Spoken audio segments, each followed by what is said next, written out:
thing that we We're just talking about Futurama. Just talking about seems Futurama. preposterous that we would like live stream or something. Like this is Maybe we should live stream just this conversation. Who cares? We about did. the We topic? just did. Welcome to Ramblemancy, everybody.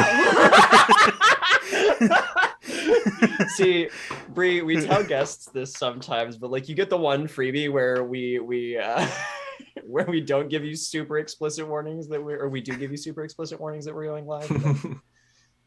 Once you're like no. Been here ingratiated in a enough long with time. us, Okay. yeah, once you're ingratiated enough, like it's anything. Once goes. we're actually friends, all bets are off, and I will go live in the middle of your most embarrassing anecdote. Thank you. All right. All right, let me just stop drawing. Okay. Oh my god. Gemini. Oh my god, god. thank you so much. Did he? I don't even have the What chat happened? up. I'm so I don't even- lost. yeah, no, me- Wow. No, Gemini just Where threw are we? 25,000 biddies. Love you all on this channel. Here's to another Oh my year God. of amazing content. Thank you so much. Thank you friend. so much, Gemini. Thank Holy you crap. so much. What Wow. a way to start this episode. Yeah, wow. Also, we have a poll. Who will Lucas throw under the bus today? Resident Bard Jonathan Boyle. Definitely John, the boy. The boy. Here comes the boy. Excellent. Good. Hello, boy. Wow. Whew, that was a spicy way to get started. Hi everybody. Welcome to tonight's episode of Ramblemancy. We are joined by special guest Bri de Danann, and we are going to be talking about prepping for games, because as I understand it, Bri, that is something you've done some of recently. I have. Yeah. So we're going to be talking about that. We're going to be talking about like player prep as well as GM prep. We're going to be talking about all that sort of stuff. And yeah, happy to hear from all of you about your prep habits or proclivities. But first, there's probably some announcements, and I was not thinking that far ahead. But Programming. We've got it. Thank you. Is Into Deep back next week? yes. so. Okay, Yes. cool. Programming. We've got it. Into I Deep. definitely listen to Colin when he tells me about the schedule. Same. So now that the end of the year school gremlins have been mostly dealt with, Into Deep and that our lovely Waterdeep campaign will be returning next week for a show Tuesday at 4:30 p.m. Central, or 4:30 p.m. Pacific. 4:30 p.m. Pacific. 6:30 p.m. Don't come here at 4:30 p.m. Central. That you will be. Nothing will be here. Nothing will be happening. There will not be anything going on yet, not for another 2 hours. Oh. Please come here at 4:30 p.m. Pacific Daylight Time.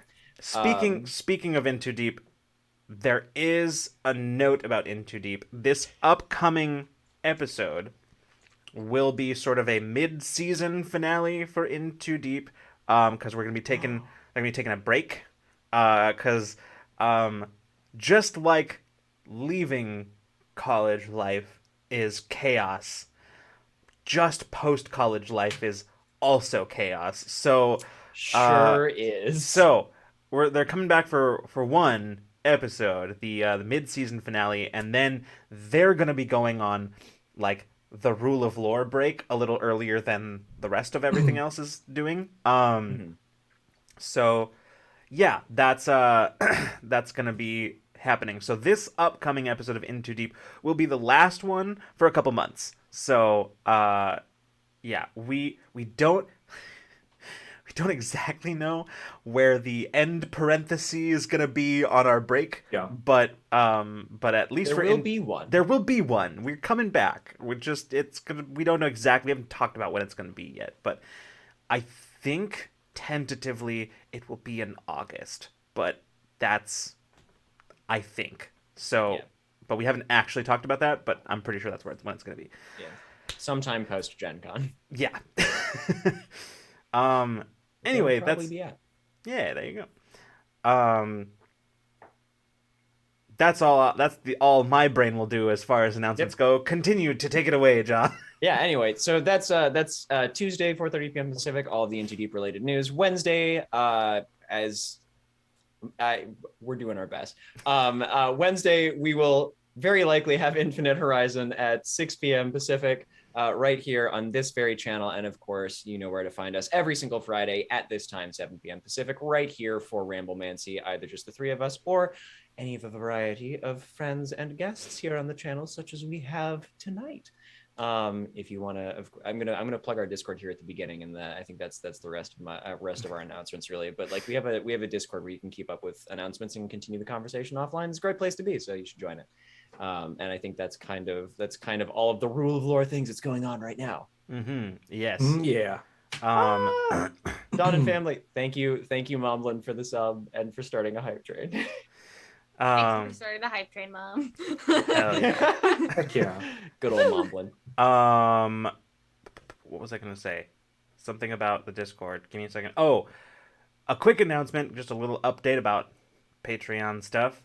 We are putting out a tabletop tool chest. It's just a little bit delayed, so that will be out soon. We are working on it. Oh, hey, there's a hype train. I also didn't notice this, Danny, but somehow we are already It started at 607% because of Nico, because of Gemini. Gemini. Oh my Because god. of Gemini. I We're can't. already at level 5. I can't. Woof. Amazing. That must be a record here, frankly. Wow. Oh my god. That is the hardest that a hype train has ever been smashed in this community. Wow. Woo. Damn, y'all. Yeah. Holy crap. That's so much. Gemini, Yeah. you beautiful being. In Gemini says in April, I give thanks to John and Bri. And in May, it's roll. Money is the most concrete way I can show my thanks, though it goes beyond money. Thank you so much. Like, that's super appreciated and very important for us. Yes, absolutely. It's hard out here, y'all. Producing actual plays is so fucking difficult. Yes. And way more expensive than anybody imagines. Yeah. That, yes. Yeah. Oh Yep. my gosh. Danny and Blizzard, or Danny and Little Strummer, thank you so much. I will meet you in person someday. It's a threat.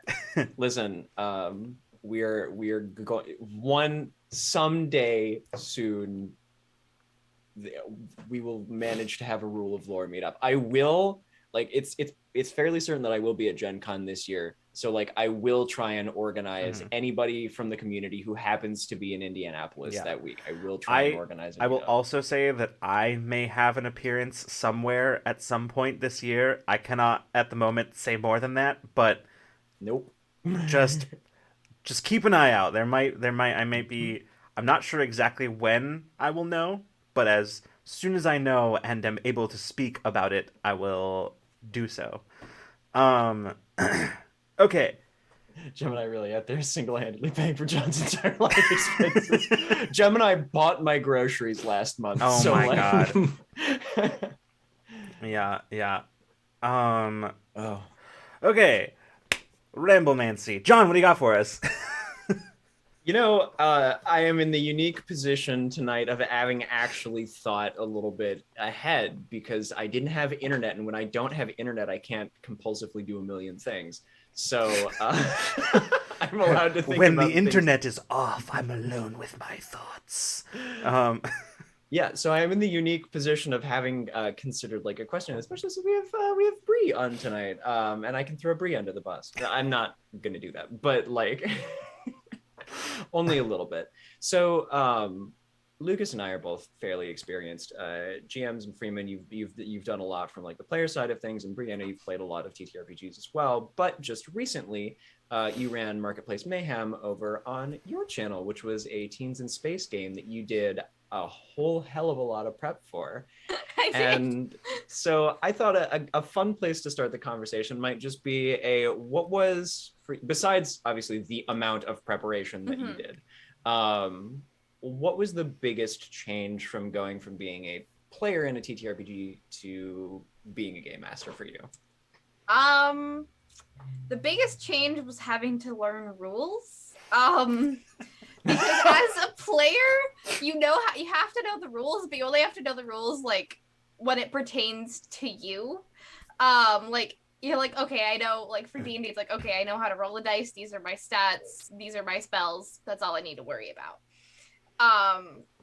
When you're running a game, you have to know everything else also. So knowing that you had to think about like, oh, okay, so this is sort of like how for Teens in Space, there's a lot less rules than D&D, which is nice, but I also had to like learn a whole new set of rules, which was interesting and fun. And I luckily had players that also had all of them been GMs before. So they all knew what rules that to like how to digest rules really easily. So I lucked out super hard with having my mods, most of them being GMs for me. So that it worked out really, really well. But yeah, I had to learn like how we did luckily again didn't have to worry about this, but there's this thing in Teens in Space where you have like this heat meter on your ship, and basically if you overheat your ship doesn't work anymore. And so basically it's like, and you can have like add all these like really cool things to your ship to like make them like stealthy or really cool things, but they also make your ship overheat faster.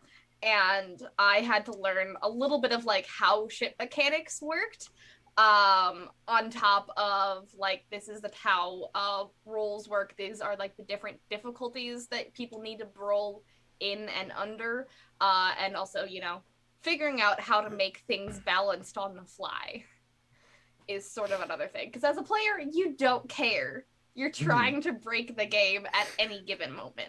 And so that was sort of like, just from a rule standpoint, as you don't have to consider it as a player at all, you have to consider it as a GM. And well, I'm glad that I started with Teens in Space because it's much easier than D&D, though I think D&D would be fine because I've played D&D enough that I know all of those things. But not having to like download like a Cypher system level, like here's a giant fucking book into my brain before a one shot was in great. fairness, as the GM for Cypher, you really don't actually need to know how to play the game. The roles are reversed in Cypher. Yeah, it's true, a little bit. Well, I think too, you shouldered two additional burdens on that front, because one, it was a one shot, and so like one shots, like short stories in any medium, have to be kind of tight, and like you kind of have to know what you're doing so you can keep pacing up. Even if you're playing offline, you know, like sure, like theoretically everyone's like, yeah, we're gonna play D&D for 12 hours, and then by like hour 7 everyone's like, I want to die. As Danny said, good thing they crashed the ship before they started. That was 100% intentional, and I will say again gloriously to my players, we wrote that in their backstory that they were gonna crash the ship. Incredible. Because it was like, we're gonna be on a planet. I am not letting you fucking leave this planet. You're not going anywhere, assholes. We're being on a planet. We're doing something simple. It's a one shot. We're not leaving the planet. And they're like, but can we leave the planet to go to the space station? I'm like, yes, but before the session. So we learned, luckily we learned heat meter stuff before actually getting into the thing where we played the game. Because we realized that the cloaking thing that they had made them get 2 heat every hour. Wow. It was a lot of heat. It was a lot of heat. When our ship had like 6 max, like it was a lot of heat. Like yeah, they wanted a junker and they almost killed themselves.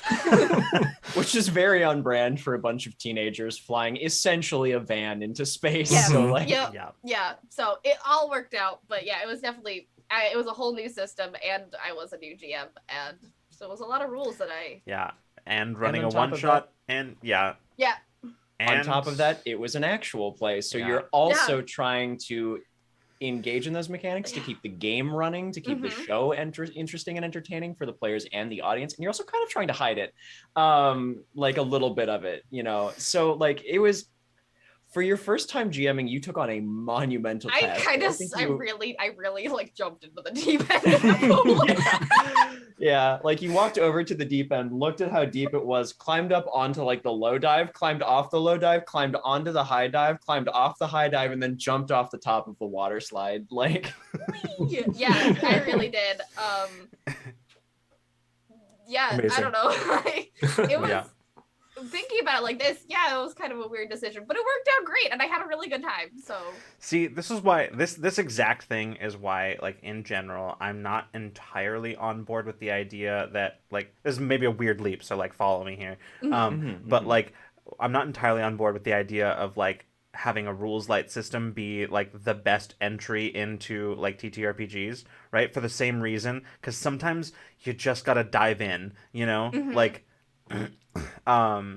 sometimes you just got to play wizard in D&D is the first thing you do. yeah, I played a ranger as the first thing in D&D, which was, I guess, not mechanically bad, but I mean mechanically bad because rangers are mechanically bad, but not like wizard mechanically bad. Right, yeah. But it was a lot to figure out. But yeah, I don't know. Yeah. He goes, and then proceeded to land a perfect triple flip McTwist before gracefully diving through the water. Yeah, I will back Nico up here as the person who's producing that stream and playing on. You navigated that with grace. Having less rules also means you have to make more decisions. That is true. That is, I think I will say for like just like anyone that's afraid of DMing, like, don't like. I know I said that like you have to learn a lot of rules. But like learn the rules, and then the ones you don't like, just fully throw them out the window. Listen, like so this is why. So like, it's funny that you said that because Matt Colville has a video. Yes, I understand we have a counter. Like, go do what you got to do. Matt Colville has a video. I say this because I was literally just listening to it one day. It's gonna happen. That. It's gonna happen. It's that anyway. I was watching this video yesterday where he was talking about like how the rules, and he says this is fair, this is true of like any game, not just D&D. The rules are a language more than they are rules, and like when it comes to mastery of language, the masters aren't the people who like follow the rules of the language. The masters are those who like basically like use them to create joyfully, right? Like who break the rules or at the very least disregard them, and like I think that the same is true of like GMing, right? Like GMing, now don't get me wrong, I don't think you can just jump there. Like you have to like you have to, in order to be able to break the rules, you have to first understand them. But there is a certain amount of healthy disregard for the rules that that is required to GM, I think, to become a like sort of be the like a kind of, I won't go so far as to say a master because I don't think that step is required. Like it's not like the entry point at being like once you have a healthy disregard of the rules, you're a master GM. That's not what I'm saying, but like I think it is one of the things that is a hallmark of the like of mastery over running games. But yeah. I think the D20 crew, like Dimension 20, navigate that really well, right? Like they have a like there's a lot of players on that extended cast that know the system very well. Haxford. All of them do it. But I think all of them do at this point. But you know, Emily and Murph have just so. Anyways, it doesn't matter. Whatever. But yeah, I don't watch Dimension 20 all the time. Same, me either. Definitely not me. Not bringing them up all the time. But yeah, no, like I think that's an example of a group that like does that very well, and like a GM that does that very well, like in Brennan Lee Mulligan. And like, you know, sometimes the rules are important in knowing them, and sometimes also flagrantly disregarding them for something cool. Yeah. I really like that. Like last year during the summer of Abria, we really got to see that type. If you watch D20 and EXU and all that stuff, and if you've watched Abria's other stuff, but like it really showcased the like know the rules, but like fully disregard them for like the cool things, because that's Abria's like whole GMing style is just. I know the rules, but what you said is fucking dope, and I'm gonna let it happen if you roll well. Yeah. That's like, so me as a player, John can attest to this, but me as a player, I'm the one who like knows the rules and then has a healthy disregard. Like, I am very much a, I don't know, does that make me does this make me a like spirit of the law or a letter of the law person, where like almost anytime I wanted to do something, where like I would say to John and be like, so John, And I would just be like, hypothetically, and then I would explain the rule. I was like, this is what it says. This is what the rule says. Now, hypothetically, does that mean? And then I would like throw in some like crazy idea, and like I don't know if that's like a disregard of the rule or like a I think that's definitely the spirit of the rule. I think that, like, especially because like D&D, but a lot of actual plays have a lot of holes that they don't fill in, and you're like, so if this, like, just following logic, this can do this, right? by transitive property. Yeah, right. like, the kind of thing where one of my players like last month in our home Descent into Avernus game was like, okay, so we're being attacked by a rat swarm, and our druid and somebody, like, the necromancer cast darkness so nobody could see, and Ben was like, prestidigitation says I can change the flavor of something. Can I change the flavor of the rats to be something that like the druid shape-shifted would be able to smell better? And I was like, yes. Roll a die. Like, I love it. That's so cool. because, oh god, that's so cool. But I love it. I mean, I do this as a player too, but like I love it so much when fantasy settings or sci-fi settings just like don't really consider like real world, like how real world things would work. And so when a person comes, it's like, theoretically in the real world, technically this would work. And you're like, yeah, it would actually. Like, physics is a thing. When we were playing Tomb of Annihilation, Freeman, remember when like I used prestidigitation because like we'd go hunting, but like we'd spend some time hunting before we set up camp. But then I was like, but I don't want predators to attack us. But we had already experienced like the predators would like avoid undead. So I was like, wait a second, what if I use prestidigitation to just create the smell of undeath around us when we go hunting, which gives us the time we need to like butcher the hunt and like, take it into like manageable pieces so that we can whatever. And our DM was just like, I don't see why not. Yeah. I guess like the epitome of the I guess me. Yeah, like, So good. he's like, I'm not happy about it, but I'll allow it. yeah. Yeah. Well, that's like, and honestly, as the GM, I love having my plans thwarted in that way. Like, it's so much more. I'm just like, oh, that's so cool. I love that for you. Right. Like, It's just Yeah. great when like you have that moment as a player where you're just like, what if this worked like this? I mean, it's what it says in the rules, and it doesn't say it doesn't work that way. And then you have that moment where the GM goes, he's out of line, but he's right. Like, Yeah, exactly. That's Why some cantrips are so good. Yeah. Some cantrips are so great that way. yes, truly. they really went a long way. This is a total tangent, but they also went a long way in 5e towards making first level spells a lot better. Yes. Yeah. You can do a lot as a low level, not because of spell slots, but just with the utility of your spells. Mhm. Yeah. Yeah. But like on the subject of prep, I kind of wanted to go back to Bri, to like what you were talking about. Like, so because you are as John mentioned, you are kind of a bit in a unique position amongst us here, having like very recently experienced your first like GM prepping. So like which is one of the reasons why we wanted to have you in particular on this specific Ramblemancy, because that's too good of an opportunity to pass up. But so I'm wondering, like, So you said what you thought was like the biggest difference between preparing as a player and preparing as a GM. What would you say was the most like challenging part of it for you? Ursa, hello. I think the most challenging part of it, I think, was just figuring out how to, like, while I was doing it, pace the game. Because, like, it was very, like, difficult in the beginning to sort of, like, figure out what I needed to prep, especially for a one-shot. But I saw Danny ask this question earlier, and I will answer it now in this answer, is that I already...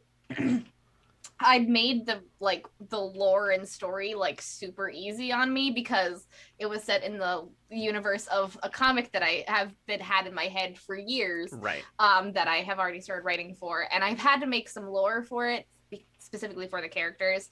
And that was a little interesting to like have people like change my world, but they made it infinitely better.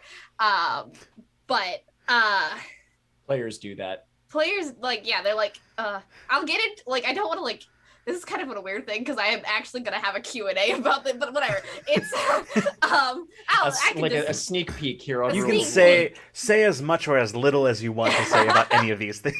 I will, but basically, someone wanted to have a character, and I had to figure out how the fuck that would work, in my universe, and it made lore that is going to come up later in the Phoenix, like, that much cooler.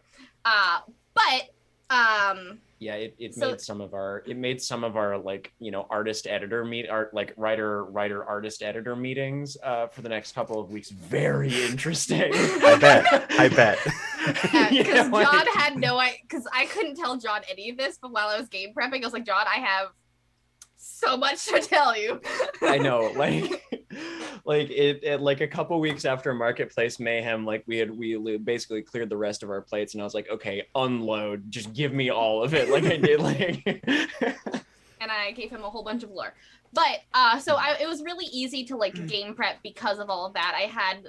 We had a really good session 0. We had a really good like test prep where everyone was cooperating, and I kind of already had like the story and the plot ready. But what the most hard part was figuring out the pace, because I had prepped so much. Because you want to hit all of the things that you prepped, at least as much as you can, especially for a one shot where it's like, this is supposed to be a self-contained story, and you can't just be like, well, we can pick this up next time type of vibe, right? Because we can't. So it was very hard to like pace it in a fun, interesting way that hit all of the points I wanted to hit, and also let the players have as much interaction and role play as they wanted. And I really like want people, like, I am the kind of GM, I will say that this was like my first like real-time GMing. I played back when Weave was a thing. I played a lot of Weave. So I kind of got my like start as being like a very like pantser GM. I've like GM'd a few like quick hour-long Weave games for friends and family. So it was like super easy. I just like got prompts and I weaved them together into storyline, and that's kind of what I did, and that's like what I did for the session 0 as well, where I had literally no plan, and we're like, we're on the space station, what the fuck do you guys want to do? And they built the whole story from there, and it was really easy to GM that way, but it was super hard to be like, okay, I actually have a story, we actually have a plot, but I want the players to have fun. How do I do that? Right. Yeah. No, that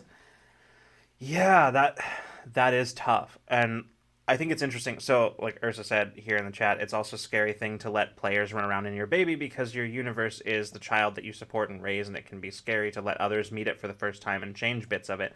And that I think is interesting, because it's a good point that you made, that like on the one hand you made it easy on yourself because it was a universe that you know super well. On the other hand, you didn't make it for TTRPGs. You made it for a comic, for a story that you were telling, and to have like to bring like when you made a setting specifically for TTRPGs, like I have done a few times in my life. then you want the players to like, add to it and change it however they want to do, and whatever fits their, their idea of like the fantasy that they want to, to play. But when you're doing like, when you're playing in a setting that you made but that you didn't make for that purpose, Yeah. that has to be a little tough. So yeah, it was a little tough, and I specifically wanted it to be the way that I started it was like I wanted it to be as away from the plot of the comic like it would have threads, but it wouldn't be what the main characters of the comic are doing. Right. It would be like here's other characters on a place that we kind of already knew about but really didn't get into at all, and just build the lore of that place. And so that's kind of how I wanted it to go, and like to help like use the game to build the lore of that place a little bit more, because I love lore so much. we love you too. You're on the you're on the wrong channel for that. I think Bri. You're on the I don't know. I'm just sort of wrong channel. I don't know what could that be about. We gotta have just like a corkboard stream about everything, but I have a cork board. I know. It's been a joke, and I always joke like, oh, I corkboard about this this thing, but like I kind of do about like everything I like. So Yeah. I love lore, and I was really excited to have people like try to like help me build what that place was like, and then I 100% made it harder for myself because then I was like, oh, okay, how can I make this relate back to the comic? And so I kind of like went back and like not rewrote things that like would be bad, but like kind of like made it better. But it was definitely a little nerve-wracking to be like, okay, just in case the players break anything, what do I do? Right. Yeah. Mhm. Yeah. Like, what on the extreme off chance they blow up something? What the fuck does that mean? Like, what if they blow up the galactic space station? I have nothing for that. The consequences are massive. That's when you go, split timeline. Yeah, and Sylvie killed Kang, and we're just gonna goodbye. All right, here we go. Oh, what was that? Was that the sound of the timelines diverging? I think it was. Oh yeah, wow! And look at that, we've got a multiverse in the Phoenix universe as well. Yeah, I did want to go back to what you were saying though about like pacing, because genuinely that is one of those things that is simultaneously, I used to think I was really good at it, because I think I was at one point. As I have gotten better at other things, gotten worse at pacing. So like it is now kind of the bane of my existence, especially on like a streamed game. Mm-hmm. Pacing is the bane of my existence. And it can be so tough. Like even on like a long-term game, it can be really tough. On a one-shot, I have been very outspoken about on this channel about how I personally feel about one-shots and the fact that I will not run them, and I don't even really enjoy playing them. For different reasons. Like obviously, like I don't enjoy running them because it's a lot of work to go into a very short amount of time where there's just sort of nothing after that, and then I feel like I have to force everything into that little narrow window of time. And then, as a player, I don't enjoy it because I don't feel like I get to like I don't really get the meat that I'm looking for in the in like my character and all that sort of stuff. So Matt says pace. I only know gotta go fast. welcome in. Hi. Yeah, it's like I was definitely feeling that in Marketplace Mayhem, and why ever since then, I've been on the only write one sentence plot for your one shot, because if you can't fit the plot into one like sentence that doesn't have very much punctuation in it, it's not gonna get done. And Frankly, frankly, even at a compound sentence, you're on Yeah. thin ice. You're Don't- on thin On ice, very, and very the thin thin ice ice. has 6 hours printed on Like it. you can have one and like you go to this place and you do this. That's Yeah. the sentence. You Um, don't write the Lucas sentence of TTRPG concepts. right. Yeah. I am Like- notorious for like just the most despicable compound sentences. There's semicolons in there. Like, just fucking throw me out the window. Just like Between my tendency to write very short sentences sometimes, the two of us balance out to be able to write the recaps for Infinite Horizon. But well, and I also on the pacing front, like I remember having a version of this conversation way back when dinosaurs roamed the earth, and I was in college with Lucas getting ready to run kind of like my first one shot in 5e. Or no, where? What are we talking about? the Halloween one shot that I ran. I think that was 5e. 5e? Yeah. I think that was 5e. I only played in one session because it ended up being 2, and Yeah, I only played in the. I was only able to make the first one. Yeah. Anyway, I remember when I was getting ready to run that though, like one of the biggest things you're like pacing is the monster that you are going to have to fight this entire time is the GM, and I was like, yeah, that scans. I think it was actually 3.5, but that doesn't matter. Now that's a name I haven't heard in a long time.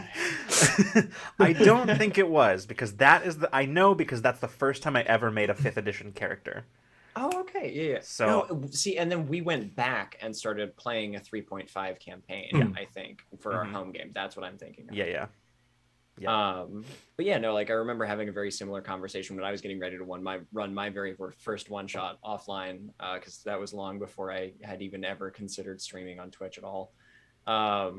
And like pacing was also the thing, and like I could feel like I was very meticulous about my planning for that to be like, okay, kind of like push them along to these notes and like keep the action moving, and at a certain point kind of just so like know when to what's the phrase, know when to hold them and know when to fold them, to just like be like, all right, no, you've got all you're gonna get here, let's go.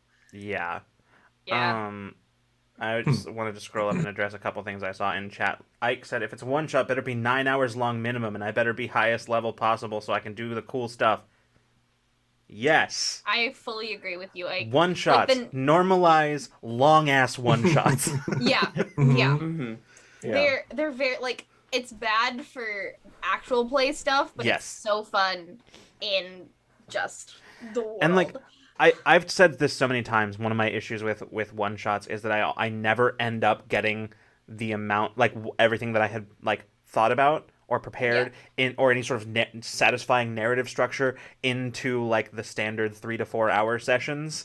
Yeah. And so they always end up going much longer than that, and then I get anxious because I feel like I am now imposing on my players' time, which is ridiculous because we're all there to have fun. So like, Right. but like, Yeah. and theoretically they are enjoying the time. But like I always feel like I get anxious, and then I become a worse GM because I'm more focused on the time and less focused on what I'm doing.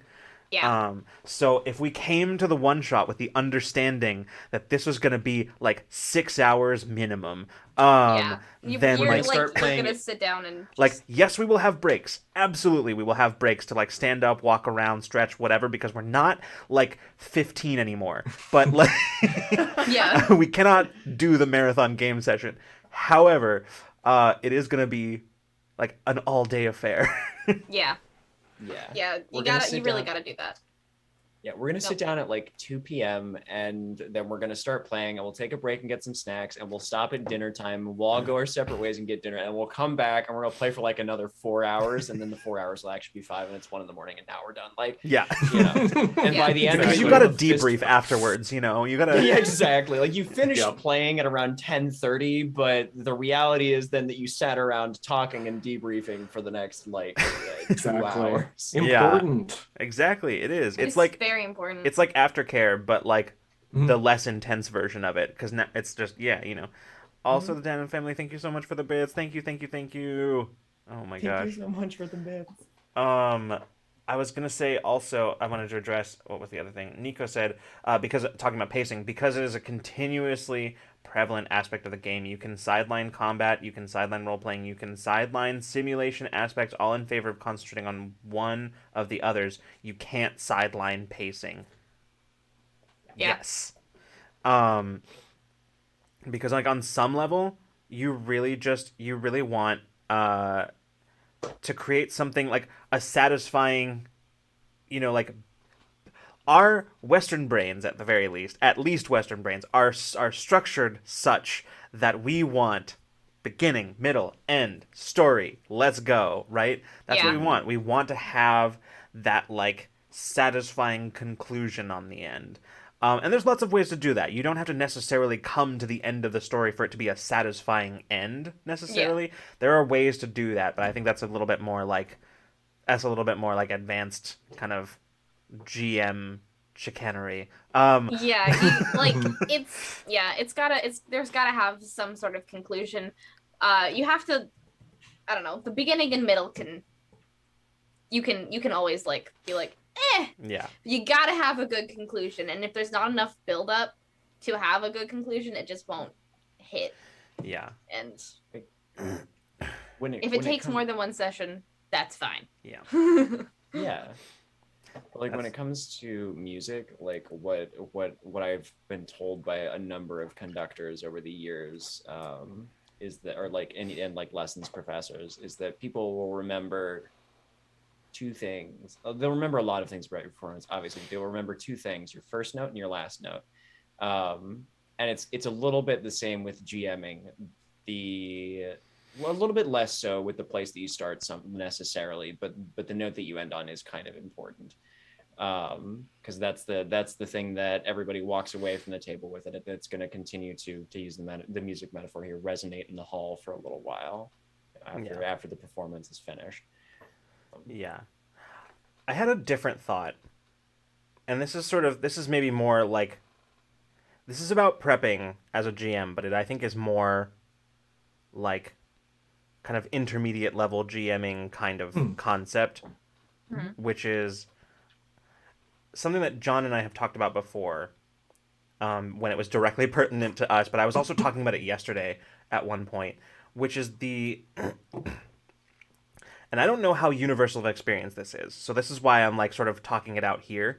But I know that at least for me, there was something that I experienced early on, and I know that like a couple years later, as John started getting into DMing, he also experienced it, which is, so I used to prep a lot. Like I used to spend a lot of time like writing down. Back when I was running Pathfinder, I would like spend time writing down sort of like the general outline of the session or adventure. It didn't have to be, because it was all for one campaign. It was not like one shots or whatever. So it was all for one campaign. So general session or outline of the adventure, and like complete with like difficulties and like the different checks that they could make or different, all these sorts of things, and then like have like, more often than not, I would have like I would structure it premise, and then like have little like branched sort of at the end, like it would just sort of branch it, and so like it could go this way or it could go this way, and if it does this, then it does this, and it was almost like a weird like logic sort of table type thing. Anyway, and I used to do that all the time, and then after a while, and also, I think one of the things is around the same time, I also started watching Critical Role, and I remember being taken by the fact that like, that Matt Mercer, when like he just like had rules up here, like in his brain, like they were just up here. And I remember thinking like, wow, that's fair. He's such a good DM. He just like has the rules up there, or he just knows exactly where to look them up in the book, that kind of stuff. Like if he doesn't know, he knows where to look them up. And when I was starting to run Pathfinder, and I think Freeman, you might remember this, there was a period of time where like, once we had been playing for a while, where I just like had pages memorized in the book. Yeah. Where like the commonly like referenced pages, I just had them memorized, and I remember people would be like, I took it as like sort of like a personal point of pride that, when somebody was like, okay, where's the equipment in this, and I was like, oh well, that's on page, and then I could just like say it, and they're like yeah, it is, what the fuck, like Yeah, I was there with 3.5 for a while. yeah, right? And so that was like, but then when we switched over to 5th edition, I just like I only had like the room in my brain for like one session, like a system like that, and so I would just so when I switched over to 5th edition, I just didn't have that. I didn't have it anymore, and I thought it actually. I thought I was like, oh my god, I'm getting so lazy. I'm getting so whatever. I'm doing this and whatever. I'm not as good at. I'm not spending as much time preparing as I did before, and I felt kind of bad about it. I felt like I was falling into a rut and getting lazy. But the reality was, what was actually happening was that one, my understanding of what it meant to be a good GM had changed beyond had sort of evolved away from what it looked like to me before. Two, uh, the other thing is that I realized that I had like, and I said this to John when he got to the same place because I remember John when you were running like not the Dreamwell Chronicles, but the game that was going to become that. Maybe it was during the Dreamwell Chronicles too. I think it was when it was the game that would become the Dreamwell Okay, Chronicles. and you were doing that, and you were doing like I think running something else too for somebody else. I don't know. You were doing something, Mm-hmm. and There was a period where I was running like 3 games a week or something. And it was yeah, a lot. and I was running our home game, the vampire one. right. So I remember you were getting like very overwhelmed, and you were like, "God, it's just take. I'm spending so much time prepping, and then I feel like I can't focus when I'm preparing. Like I cannot give it like the whatever." And I was like, John, I don't think you're getting worse at this. Like I know it feels like it, but that's not what's happening. What's happening is the opposite. You've reached a point where you're good at it. You're good enough at it that the things that you needed to rely on before, you just don't need them, and they are sort of superfluous at this point. Like, and that's what I realized. Like, there comes a point where you start out being like, and not everybody. I don't know that this is a universal experience, but sometimes I think you start out doing things because you're new at it and it's helpful to you. You do what you need to do in order to like feel ready for the game. But after you do it enough, you might not need those same tactics to like get ready, like and in some cases for me at least trying to make my brain work in a way that it no longer needed to do because of how much better I had gotten at it was actually detrimental to the whole process. Yeah, well, like I would to speak to like the experience that I talked to Lucas about back then. Like I would start trying to prepare for one of those games in the way that I had for the first like kind of long-term game that I had run for some friends in college, and like those old one-shots where I would like sit down and write out like little bits of like very Mercer-esque description to like transition scenes and of new places that they went. And I still do sometimes write out a monologue for a bad guy because like that's fun and I like doing it. And sometimes being able to read the dialogue and rehearse it a little bit is nice. But like that I do very seldomly and usually just for kind of like big stuff. But I would be expecting of myself that like writing down like checks and DCs and like that kind of logic puzzle-y fanning of things. And I would try to do that and just run into a brick wall and I would be bored. And I would like, wait, no, I'm bored. This is bad. Am I bored with running games? Do I not like doing this anymore? Am I getting worse at it? And like, Lucas, again, as he said, put it very astutely, he was, no, you've gotten a lot better at it and you don't need to do those things anymore because you can do a lot of it on the fly. And I was like, oh. Yeah. Makes sense. And like I don't know if that's a universal experience because I genuinely think I think the universal experience is that we will in anything that we do we will regardless of whether it's TTRPGs or like mountain climbing or whatever, we will over time as we get better at things we will stop doing things that we needed to do to keep us going when we were not as good at it. And now like I remember for me when I was like drumming, like there were certain things that I remember I was doing and I was like, okay, I know this is a crutch. I know that this is not how this works, but this is how I can do this right now. And then after a while, I was like, oh, wait, why did I think this was hard? And then I was like doing it correctly after a while. And I was like, why did I used to think this was hard? And it's because like you don't need to do that anymore because it's like I got good enough at it that I just didn't need those shortcuts anymore. And like I think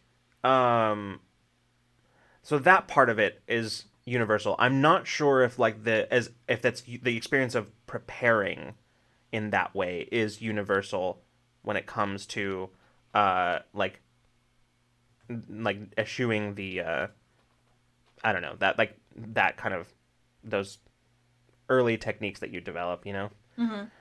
Um, And yeah, that's definitely the way it is for like everything. I mean, I'm on here as game prep, but that's how it is as an artist too. I mean, like the other day I was doing a draw along to be like, this is how I draw, and then I realized I don't know how to explain how I draw anymore because I just do it. I just know how. Well, yeah, I don't do the like, oh, here's the underdrawing, here's exactly like here's all the lines of how to do the face, here's how to like break down a body anymore. I'm just like, I just know how a body looks and I draw a body.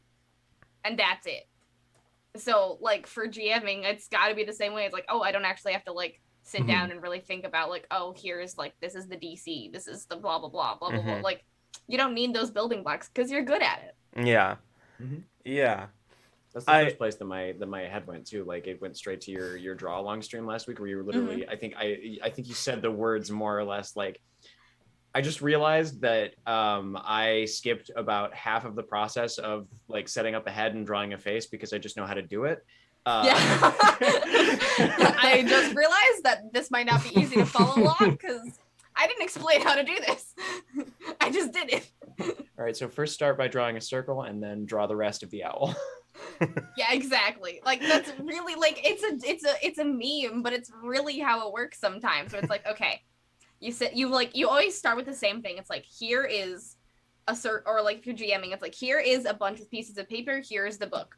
And then 15 minutes later, it could either be I'm writing down every little thing that I need to know, or it's like, I'm done. And that's just how it works. Like that's a very actually pretty apt comparison, like making stir fry. Kind of. Nice. The first few times I made stir fry in my life, I was very meticulous about it, and now when I make stir fry, I'm just like, throw it in. Right, just you start off with fucking like a tablespoon of this, like perfectly, like 8 ounces of these carrots julienned perfectly. Now you're just like, fuck it, I'm using feeling, baby. We're making music now. Pure instinct in my nose, and that's it. Like, and lots of MSG. Yes, I love. Yeah, you need that. Yeah.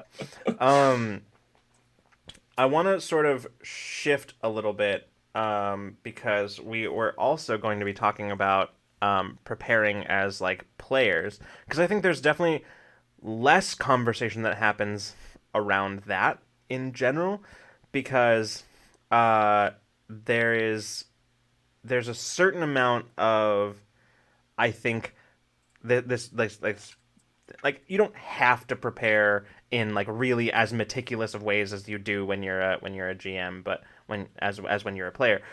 But I think there is certainly a conversation to be had about what kind of prep goes into being a player, and it's it's a conversation that we've had a few times before on here.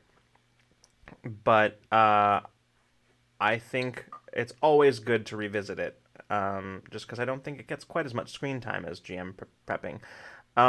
So I don't have an actual point of entry into that conversation other than to say, this is what we're talking about now.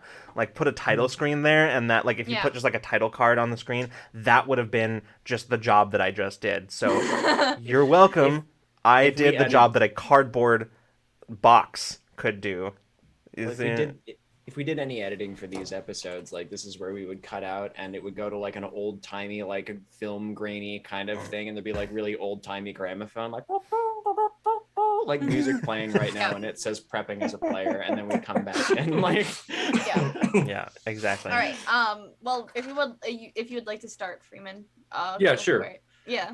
I was gonna say, like, I think at first it starts off fairly. It can start off any way that the player wants it to. It can be as complicated as they want. Sorry, I'm just like, my words are coming out as I'm saying it, as I'm thinking.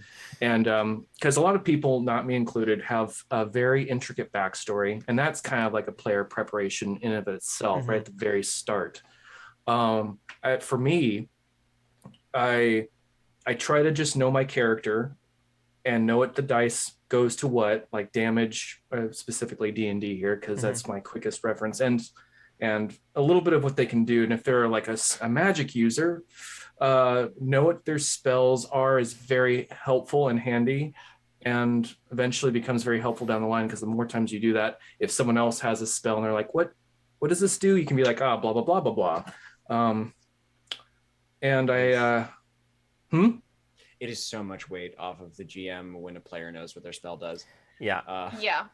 So I nice. I have a very hard time memorizing things, so I always try to like have them up, and I never expect my GM to know what my spells are. That's kind of what I was gonna say. Yeah, it's like I don't know, but I'm not asking you to look at. Hold on. And that's what I was gonna say too. Is like it's like in general, as to like sort of building on what Freeman is what was saying about spells specifically, is like obviously like none of us are saying memorize your spells. We're just saying like have a general idea of what the spells that you want do, so that then when it comes time to look them up, you're like, oh wait, I have something for this, and then you can go and like look up the exact like. That's usually what I do, and usually I'm wrong, which sucks. But with my bard that I'm playing in a game that Lucas is running, I just pull up the tabs. I know what the spells are by name, so I just have roll 20, and I just get my like seven spell tabs open, and I just kind of, when I'm not doing anything at that moment, I go through them every once in a while. But I do have those tabs up, and I find that has been very helpful. I do like leafing through the book, but sometimes that's a little bit not an option at that moment.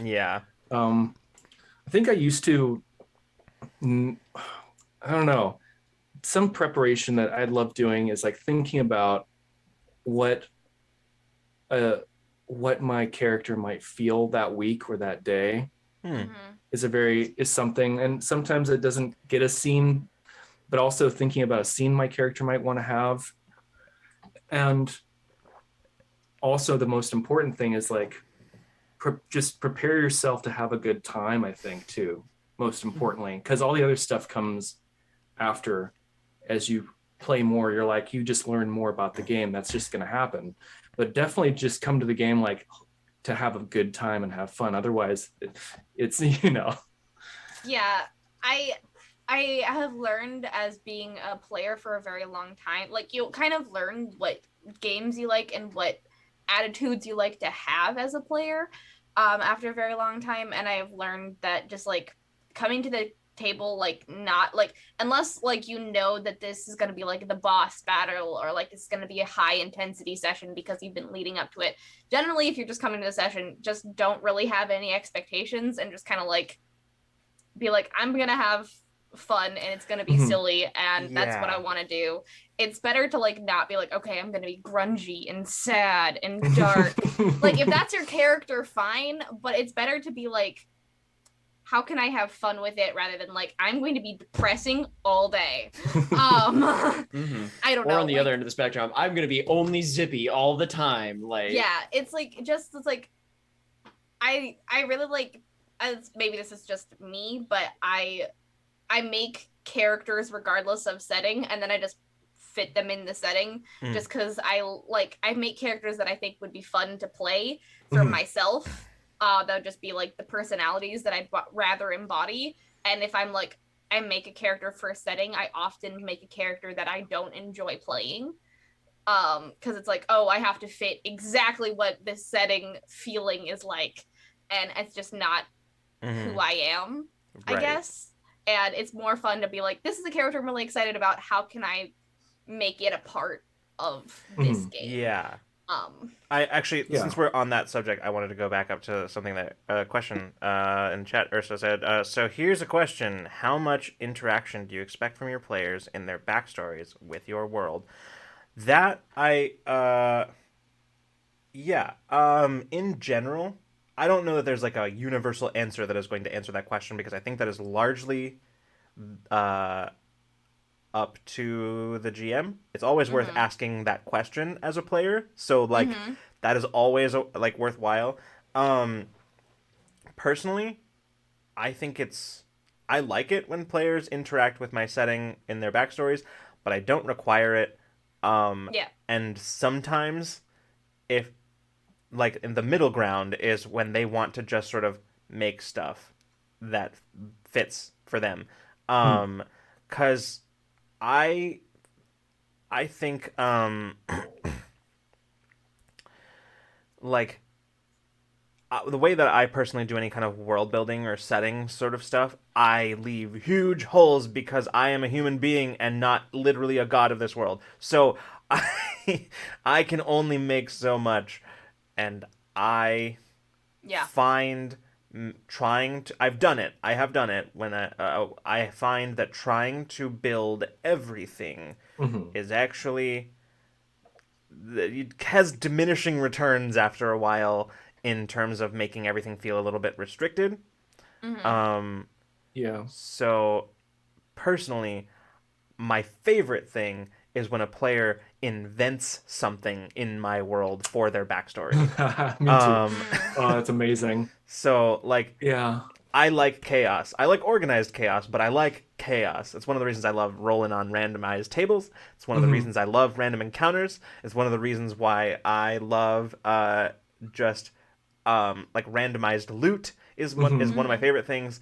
I love when players just decide to do wild things that I was not prepared for. It's my favorite.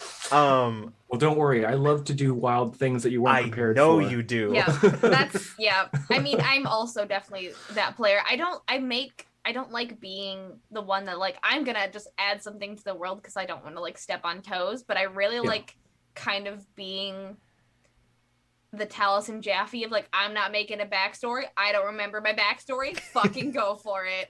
I don't know what's coming. Yeah. Or like I just don't have a or just like I came from like the character that I play the most often is Alwyn. She is a druid from the Feywild.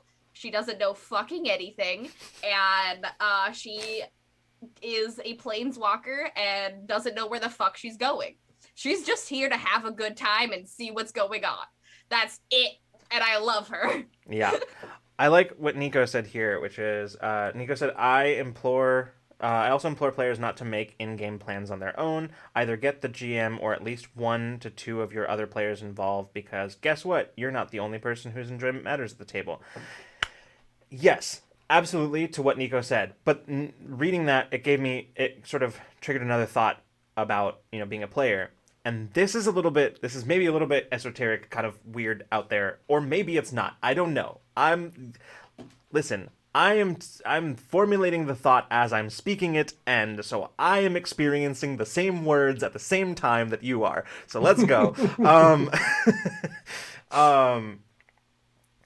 So related to Nico's point, I think there's a certain amount of, and this is getting a little bit into the weeds, I think, but there is a certain amount of conflict that can happen with expectations at the table. Not just with expectations as to like conduct at the table, but expectations of the fantasy that we will be engaging in.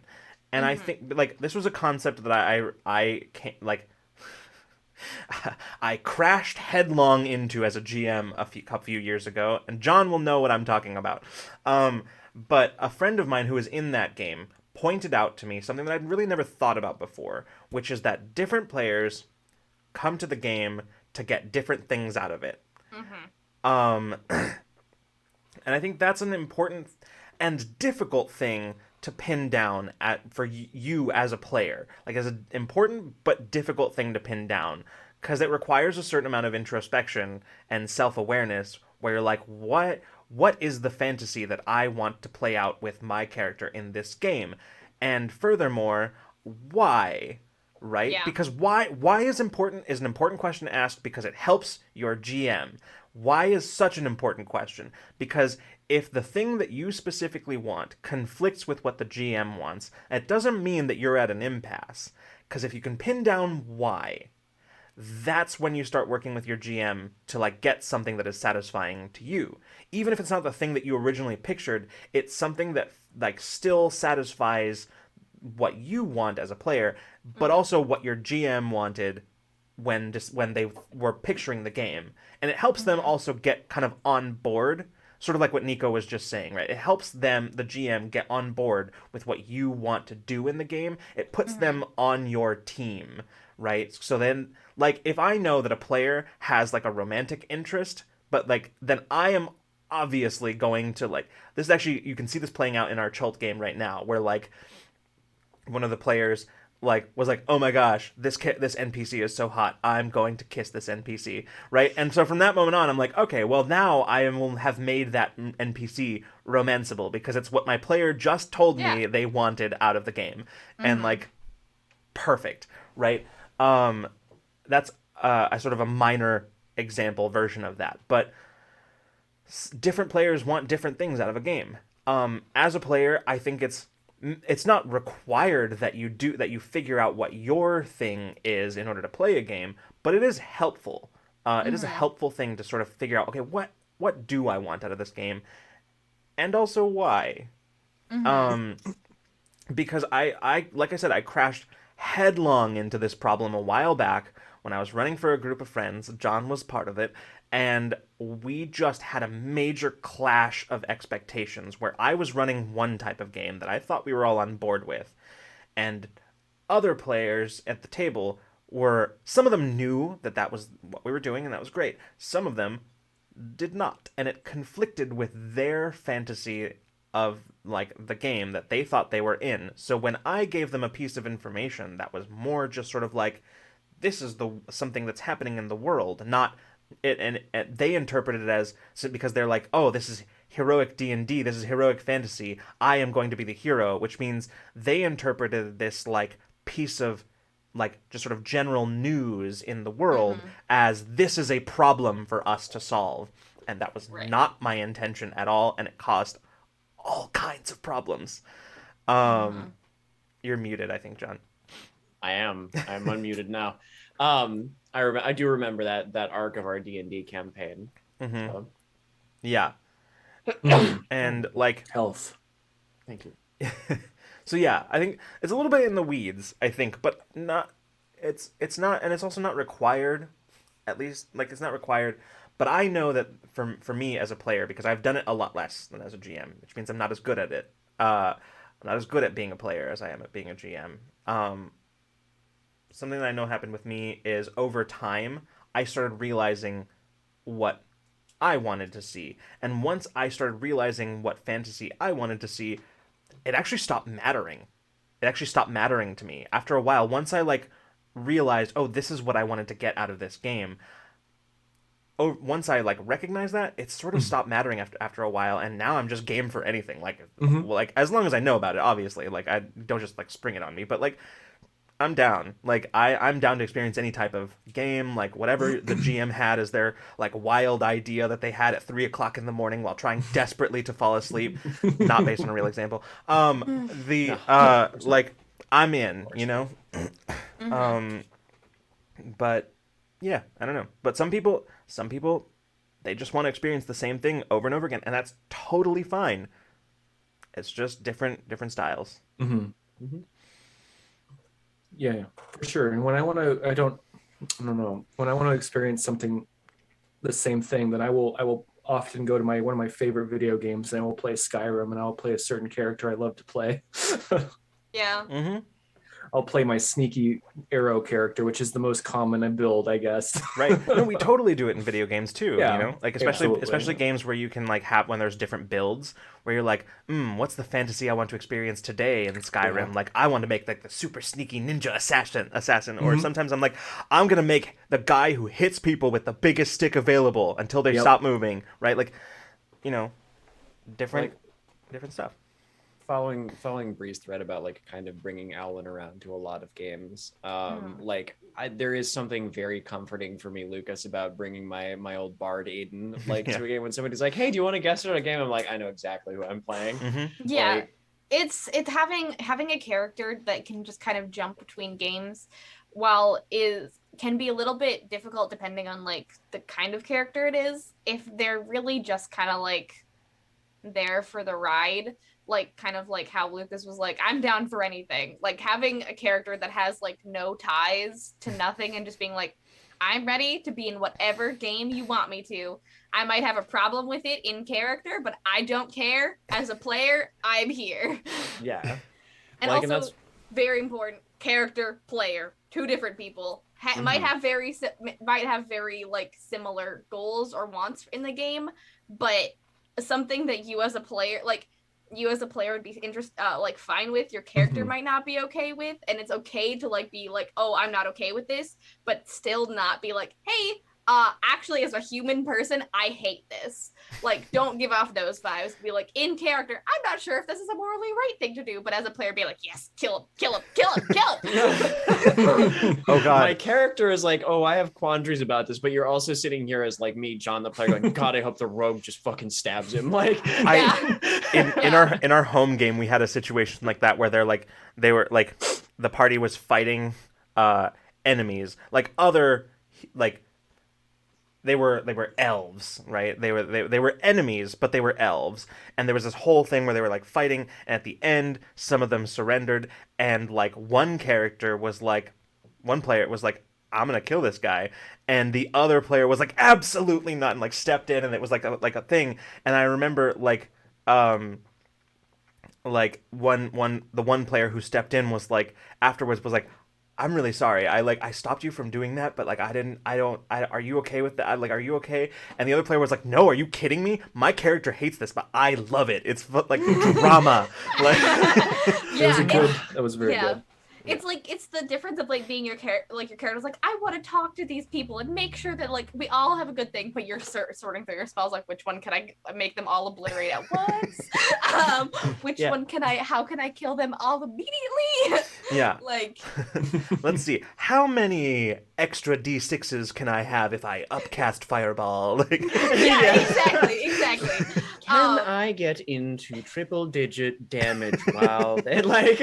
So I think it's very important to have expectations both as your player and as your character. And if they coincide, great. That's okay if they don't coincide, but make sure your GM knows what those are. And if you don't know, that's okay. But also, whenever you do know, tell them. Yeah. Nico had a question, which was, what optional prep do you like to do for your games? Things you know you don't need to do to run the game, but they still help you. Music. I have to find that perfect fucking track. I have to do it. Like, I don't. It's not necessary. The game will literally run exactly the same. And also, as evidenced by the number of times, this irritates me to my very core. The number of times where I like find that perfect track and I'm like, yes, this is the one that I'm going to use in this specific scene, and then in the actual session I fucking forget. I forget to play the Oh, that gets me. Like, it doesn't matter. The players have a wonderful time. It does not affect the game at all. I'm mad about it. So that's mine. That's my like obvious, easy answer right there. I don't have one. I don't think, because I did it once, but Can be player prep. It can be player prep. Can be player prep. Absolutely. I don't have my optional prep. Like, I really don't like prepping is the thing. Like, as a player, I really don't like prepping, which is why I've made Alwyn, so I don't have to. Where I don't have to think too much, because I really like not thinking, but I really like spells.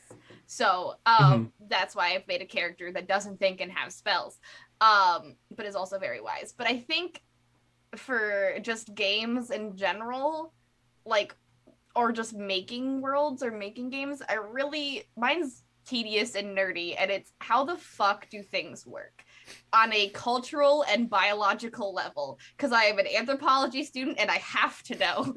The world doesn't make sense if I don't do that, which is why I have such a problem with D&D Forgotten Realms. But listen, you don't have to tell me. Chult, is it an island? Is it a peninsula? It was both at various points in time. Yeah.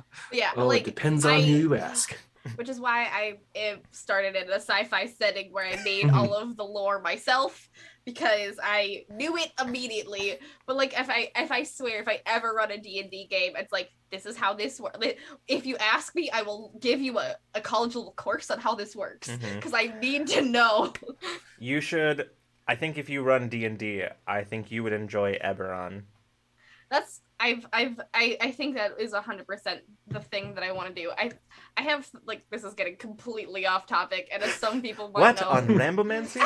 No such thing. but How dare. to both like not care about prep and also really care about lore and how things work. Mhm. I really want to like make a setting that is crystal punk, but also like with all of the magic and stuff, but is structured like an anime show where every episode, like every game session, is sort of connected but not fully connected. Right, You can yeah. just kind of do whatever the fuck you want in the city. And Anime that's what I West wanted. marches. Like, Let's That's- go.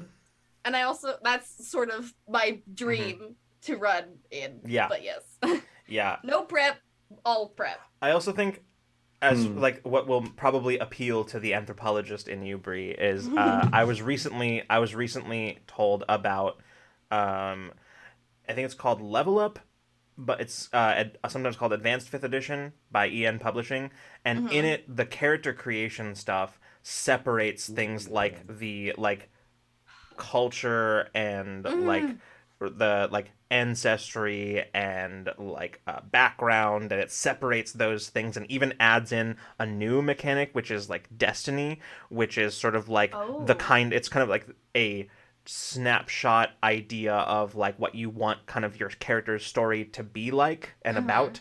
That's super cool. And so I think you might like that. I think you might want to look into it. I would it's, absolutely love that. It's a That little bit sounds more amazing. complex and crunchier than D&D 5e. Yeah. But it's, and I will be honest with you, I have not fully wrapped my mind around some of the things in it. But I guess maybe that's what I want is extremely crunchy character creation, extremely not crunchy game. Like, you want a world and like a character creation system like that just oozes lore and character creation that represents that, and then when you will get to playing the actual game, you're just like no thoughts, head empty. no thoughts and everything. That's exactly what I want, and I think it's weird, and I'm excited. Yeah, no, absolutely. And like, yeah. Oh, I want to point out. So Nico said for player prep, I really like to monologue. Just pick a topic and try to talk about it from my PC's point of view. That's cool. Yeah. I think I do that too a little bit. I would do that. I've only done it once with one specific character, and that is my my Dragonborn wild magic sorcerer Mystic, because Mystic is a composite of a variety of favorite characters of mine. In some cases of those favorite characters, the problematic shitty elements taken out. But yeah, so Mystic is very much the like based on the Doctor and based on a few other characters, like your stereotypical like not really all there wizard, but maybe he's more there than he seems like he is. And in fact, my common saying actually came when I was speaking in character as Mystic, and I found out it was actually I was just talking about myself, where it's like, okay, well, you know how some people think with their brains. I'm not one of those people. I think with my mouth. And like that. And I realized, I was like, oh shit, that's just me. I'm just talking about myself. I'm like, this was in character. I'm just talking about me here. But yeah. So I think for me, like something that the game will keep going, but I really love to have, if I can have it. And when I forget, I'm like mildly upset is if I forget if my character has anything, and I like to bring something like a prop. I love props. I love some physical propage. So like Mason has like got his like little notebook where he's like investigating stuff, and there's like a whole gif about that. And like it got gift. And like there's like the whole like magnifying glass. I have to have that. I have to have like the little recordy thingy majiggy that records like things. I also have to have the action lights, camera, let's go. And like just in case I'm like playing a game where I just no one might make it, I just have to have this thing as well. And you know, I just have to have constantly just like doing things, and if I don't have them, why do you have a Squid Game mask? It was for a Freeman is the Halloween prop thing that master. it was for a Halloween thing that never happened. That's why I got the red hoodie. That's why I got that red hoodie. And it never Amazing. came. Yes, I like props. Yeah. That's a good thing. Man. I just like theater thing. I do like Actually- if I'm able to, I do like dressing up as the character. Mhm. A lot of the time my characters are way out of the way into the fantasy and not into the reality, so I can't really dress up like them. But I do like trying to dress up like Closet them, cosplays of your characters are great. Yeah, Mhm. having closet cosplays of my characters. I think I've bought a lot of clothes recently to try to embody like characters more often. Just because I think they're fun and I'm like, yeah, why not? So yeah, kind of trying to do closet cosplay or like wearing makeup specifically for for that character if I can, or to like really embody an NPC in a thing. Or I wore makeup. On my stream recently, I've been sort of like wearing makeup based on what I'm drawing, which has been really fun. Cool. So I don't know, just a fun way to get into it is to just spend the time to like think, like to spend the time dressing yourself up or putting on makeup to like get in that headspace of your character or of the thing that you are trying to embody before you sit down to do it. So you can just sort of live in that before you sit down and you're not just going in cold turkey. Right. Yeah. Yeah. Yeah. In a similar vein to a lot of people, like the monologuing thing will sometimes turn into one of my fun little like in between session things, which is writing little bits of flashback about my characters or like things that they do or like scenes that they're in.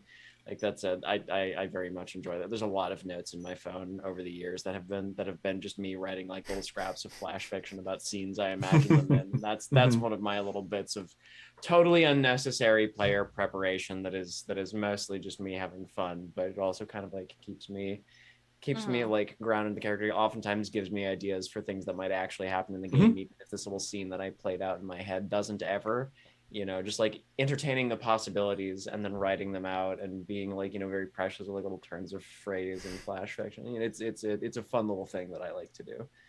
John, tinkering with words. What Also as an artist, just drawing your character. If you're an artist and you don't draw your character, I'm surprised. Because I for the longest time I didn't draw Alwyn because she was just so hard to draw. You had to draw. You had to get better at drawing to catch up, so that you could like do her justice. Like exactly. She had too much hair and too much flowers, and it was just blah. But Spring Eldred are too much, and too much every time, guaranteed. You could start that sentence at Eldred, just like Eldred are too much. And yeah, so but once I drew her, I kind of like really like understood her. I was like, that's what I look like, so I have to be like that now. I don't know, it's being, especially if you're a very visual person, having art, having the makeup time, having the clothes time to really like just see yourself in the role that you're playing is a lot easier to get into it especially if you are like a new player and you just don't really know how to get into character. Dress up, draw your character, make them on, and hello Ash, make them as a it's just like whoa, and a cat appears. Bri, IRL drew it. Yeah, look, I wish. We've joked often enough about Ash being your familiar, like. Yes, she's my familiar. But yeah, as like, it's just good to have that like visual aspect to like really like think like how Freeman has props. It's just to sort of like really feel like you're in it, because it's really easy to just like, especially if you're on like the computer playing all the time, which is where I've primarily played. Yeah. It's really just easy to just click over to another tab and just fully lose the thread. Yeah. Yeah. Well, here's the thing. It's actually the end of our episode. We gotta have you back. Yes. Yeah. That went absolutely. so fast. It really did. Yeah. Like, I remember I was looking and it was like, we're at 44 minutes of the stream. And I was like, who? Man. Yeah, it was like 9:45, and I was like, damn, that went fast. And I looked down and it was 10:28, and I was like, what? Where did the time go? Where did that go? But Get yeah, back. Bree, thanks so much for coming and hanging out with us tonight. As I said, you had a very unique perspective that we had to capitalize on. Yes, I'm Um, glad you did, because I don't. This is my first time game prepping. I don't know anything about it. Yeah. Yeah. Yeah. I learned that one shot should be in one sentence. I learned that game prep sucks because you have to learn all the rules, but you have to, and it's important. And also pacing is extremely important. And also, if you don't like rules, just throw them out the window. That's what I learned. There you go. Hey, there it is. Perfect. Somebody clip that. Like, all right. Well, Bree, thanks so much for coming and hanging out. Why don't you go ahead and tell people where they can find you if they don't already know? I'm sure many of you already know where you can find me, but for those who don't, I am Bri. I am a artist. I'm an illustrator. I do a lot of illustrations for TTRPGs. I'm in various tarot decks. I love fantasy and anime and sci-fi and a whole bunch of different stuff. I have a comic, which is what the one shot I did is based on. If you would like to see the one shot that I ran, that was my first time ever game prepping. It is on my YouTube channel right now. I'm at Bri de Danann on there and also pretty much everywhere. It is DANANN, Dan Ann. Just so you know where all the N's are in my name. And yeah, I also stream on Twitch. I was not streaming at all this week, but I'm gonna be back next week on Tuesday, May 10th. I stream art, whatever. I do tarot cards every Tuesday. I do commissions, usually TTRPG commissions every Thursday, and various things every Saturday. But since it is Mermay, I'm doing a mermaid draw along this Saturday throughout May. So yeah, that's generally about me. You can find me at Bri de Danann on pretty much all social media. Instagram and Twitter are my most. I just got a TikTok and I'm trying to figure out how that works. All right, there we go. Awesome. And if somebody who has more brain than me can do our outro. hello, everybody. We're Rule of Lore. We stream. It's like that seagull meme. The seagull meme that. Yeah. Hi, everybody. We're Rule of Lore. We stream a whole variety of content, but we stream a whole heck of a lot of actual plays, which we announced at the beginning of the stream. We stream usually actual plays on Tuesday and Wednesday. Our D&D 5e Waterdeep used to be Dragon Heist campaign, now heavily homebrewed. That's at 4:30 p.m. Pacific. We also have Infinite Horizon, a cipher system powered by like Monty Cook Games' cipher system campaign called Infinite Horizon, science fiction, superheroes, spacefaring game.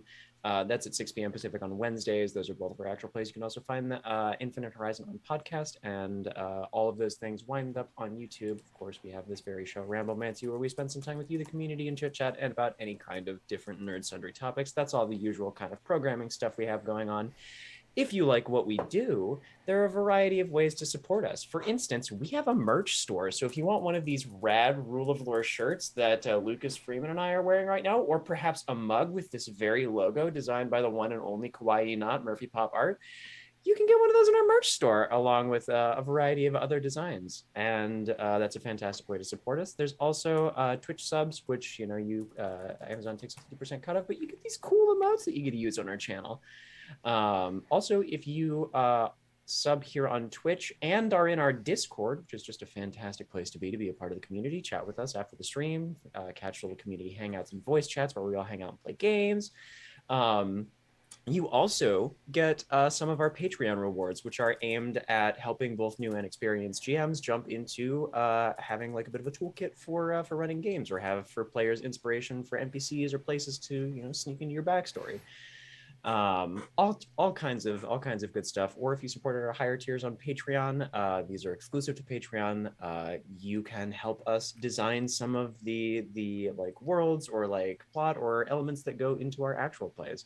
So Patreon, all around a fantastic way to support us. We also have a coffee and a tip jar here, just if you want to throw a few bucks our way here and there.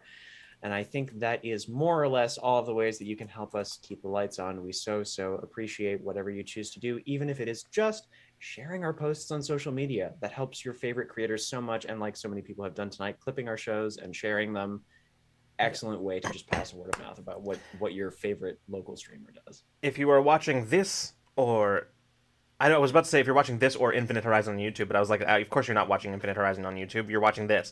If you're watching this on YouTube, additionally, actually, if you watch any of our stuff on YouTube, commenting helps a lot. I know Hermes has been also it's fun for us to read. Hermes has been. It is very sweet for us to read these. Hermes has been watching and catching up on Infinite Horizon and commenting, and it's very. I love reading the comments, but also it does help. It helps us a lot. Comment and talk about the show in YouTube. Also, if you are on YouTube currently watching this show, everything we just talked about is linked right down there. You know where to go. It's all in the description. You can find it there. If you're watching right here, right now, I mean, it's all in the chat. You just, Nightbot is there yelling about stuff. Just did not stick the landing on that one. All right. Well, we are going to go. So we will see you actually this week on Tuesday for Into Deep.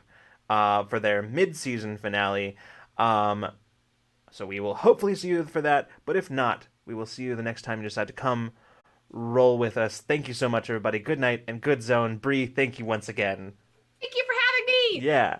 Bye, everybody. Bye, everyone.